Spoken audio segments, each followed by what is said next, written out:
The National Weather Service in Paducah has issued a tornado warning for southwestern Fulton County, Kentucky, southwestern New Madrid County, Missouri, until 1:45 a.m.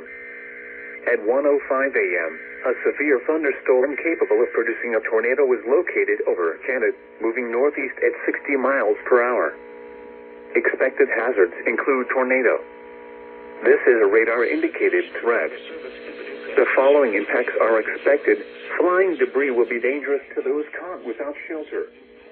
Mobile homes will be damaged or destroyed. Damage to roofs, windows, and vehicles will occur. Tree damage is likely. This dangerous storm will be near Gideon around 1:15 a.m. Portagesville around 1:20 a.m. Marston around 1:25 a.m. Howardville, Lilburn, and New Madrid around 1:30 a.m. Hunter Dawson State Historic Site around 1:35 a.m. Other locations impacted by this tornadic thunderstorm include Tallapoosa and North Lilburn.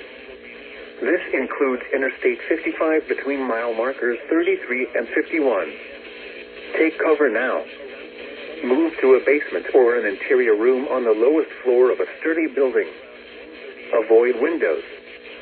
If you are outdoors, in a mobile home, or in a vehicle, move to the closest substantial shelter and protect yourself from flying debris. Repeating, a tornado warning has been issued until 1:45 a.m. for the following counties: New Madrid, Missouri, and Fulton, Kentucky.